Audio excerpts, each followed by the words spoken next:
Yeah.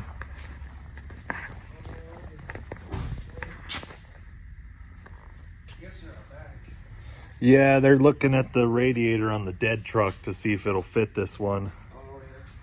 He thinks it will, so they're taking it out. Oh. Yeah, they got that out pretty quick.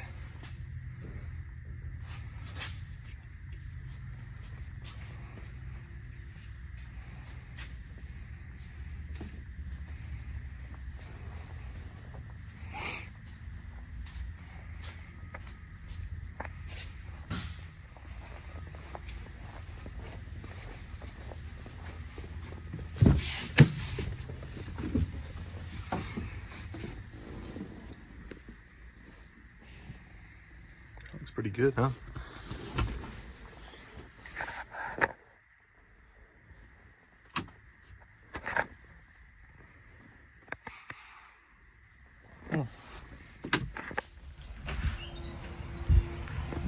Dude, it just never freaking ends, does it?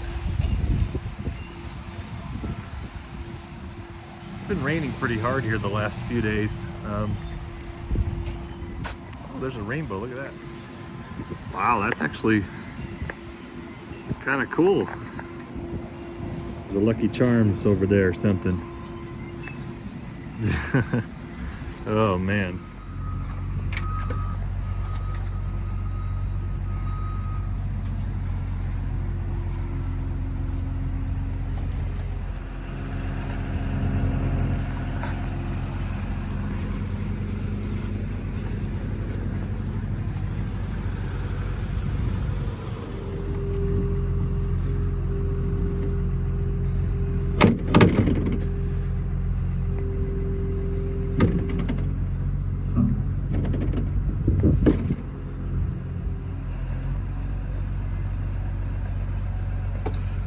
There it goes.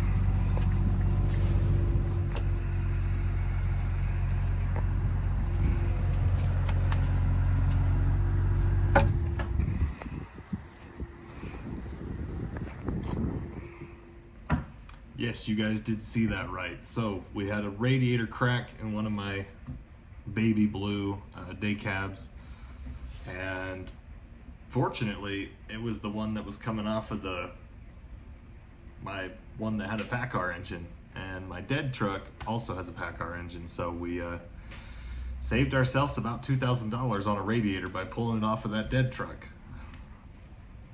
Man, it's been a good streak of pulling parts off of that stupid truck. That truck hasn't made us any money in about 2 years, but it's definitely been pretty helpful the last 3 weeks. From pulling the bumper off, we pulled both the headlights off now, we pulled some of the tires off, the radiator. So, man, just funny things. We got a pretty good storm coming. It's raining pretty hard. I don't know if you can see on the window, it's raining pretty hard today. Luckily, it's still warm enough in the valley that it's not turned to snow, but all the surrounding areas, Wyoming and Idaho and Washington, Nevada, California, we're getting hit pretty hard, which is a good thing because we've had a pretty boring winter, which I guess is a good thing if you're a truck driver. It's not a good thing if you're a resident in Utah, where we're always in a drought and running out of water. But anyways.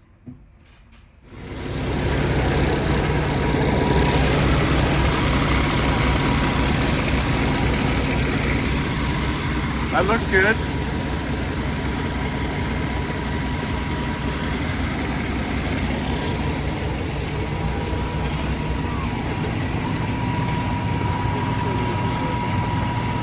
Oh, that's good.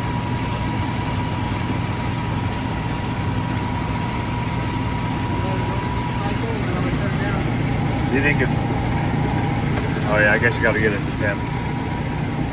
Well, it sounds good.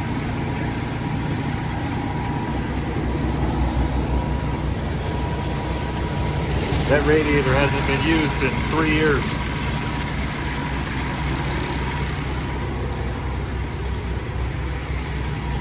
You had to take the condenser off. That's the old tank. And that is the culprit. It's all cracked down there. You have to replace radiators about every 500,000 miles or so. So it's just how it is. Especially with the garbage trucks, they go through a little bit more beating than the highway trucks. So sounds pretty good. I mean, for a radiator that has been sitting dry for a while, it's like, you know, what's the, do they say a radiator's like the heart? Or no. What would be the heart? I guess the heart would be like the pump, the water pump, but the radiator's like the radiator's where it goes to cool itself off. So if your radiator's leaking or it's bleeding, you know, that's not, I'm trying to make a metaphor, but I'm not very good at this kind of stuff. But yeah, if your radiator's leaking, it's not a good thing. So we got that replaced pretty quick actually, and saved about $2,000 because we had a spare one on the dead truck. So all right, we got the radiator swapped. I need to go test drive the truck at some point, but we got it up to temperature, just high idling it in the shop, and it doesn't look like it's leaking. So I think that worked. I really think that worked. So yeah, man, it just goes to show it's good to have a parts truck, because that stupid truck has saved us so much money in the last like month. I don't know how, when it rains it pours, stuff just breaks and you need parts. But like, we pulled the whole dash off. I took the valve box for the trailer and truck brakes, knobs. Anyways, oh, guys, brokers are funny sometimes. I think you guys are gonna like this a lot. So I have been up all night arguing with a broker. It was raining pretty hard here in Utah, but there's still no snow. It's not quite cold enough that we have snow, which is really weird. But the surrounding area, so I had a couple trucks get stuck in Pendleton, Oregon at the infamous Cabbage Hill. And I have been up all night because I had a driver that was supposed to take a short load from Moses Lake, Washington to Payette, no, not Payette, where is it going? Meridian, Idaho. There you go. Meridian, Idaho, Boise area. A short 350-mile load, but the stipulation was it was supposed to be direct, straight through, which technically we did. But the mountain was closed last night, and I couldn't figure out why this broker was being so dumb. So at first I was like, hey, the driver's gonna be a little bit delayed. He's coming up and there's an accident on top of the mountain. He's waiting at the bottom of the hill. Next email I send him like a half hour later. This is at like midnight. Hey, Cabbage is closed. The mountain's closed. We're going to be delayed.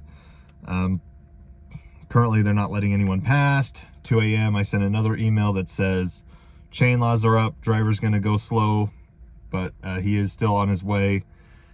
And this whole time, this broker is like emailing me back, and like, she's like, well, can't you go around it? Well, why didn't he get there any sooner? I had another truck doing the same load and he's there. And I'm like, the mountain's closed. What do you want us to do? There's not really a good truck route to, I mean, there isn't. You could take I-20. You can go down through John Day and I-20, or Route 20 through Oregon. But if it's snowing that bad over I-84, it's snowing pretty bad on Route 20. You don't want to go the Route 20 way. So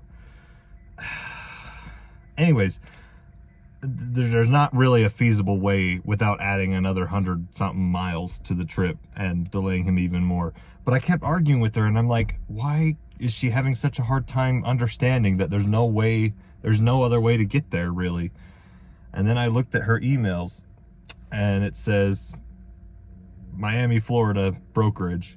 I'm like, oh, that's why she's from Miami. She doesn't know what snow is. She doesn't know that mountain passes. You can't just find another route. So anyways, that's happened to me so many times when trucks get stuck in like, I don't know, like I-84 and there's not a way around and the road's closed. The brokers are always like, well, can't you just go around it? Yeah, not without adding 150 miles. Or if I got a truck stuck in Montana or in Wyoming, like, yeah, maybe we could go around it, but it'll add a couple hundred more miles. Do you want to pay for that? So that's what I was dealing with this morning and last night. But I don't know. I like to make fun of brokers, but at the end of the day, I do have a lot of good brokers that I work for, and I'm thankful for them. So not all brokers are bad, just some of them. And even that, she's not that bad. It was just infuriating that she kept saying I was late and it was my fault. So we'll see if they charge us a late fee or something, which if they do, whatever. I don't know. Oh, man. Brokers are funny. So anyways, I do have some updates on Ruby. Ruby, the flywheel housing is leaking, I guess. So the shop is gonna just charge me for parts, because this will now be the third time that we've dropped everything and they've been under there. So they're not gonna charge me for labor, they're just gonna charge me for parts, and I'm waiting for them to give me a quote. But I'm hoping that the truck is done this weekend, so maybe I could take a load somewhere. There's that.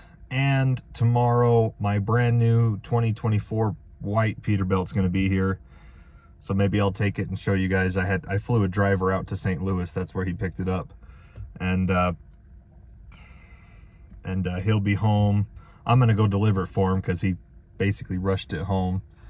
And I need him to do another load. So I'll deliver it. He's got a load going to the Walmart distribution center in Corinne. So maybe I'll do that this weekend, and that'll be my experience. You guys can ride with me while we drive the brand new. It'll have 2,000 miles on it by the time I get into it, but it's brand new. It's my brand new truck. So stick around. We'll see my new truck, and hopefully Ruby will be done. And we'll see you guys in the next video. Take care.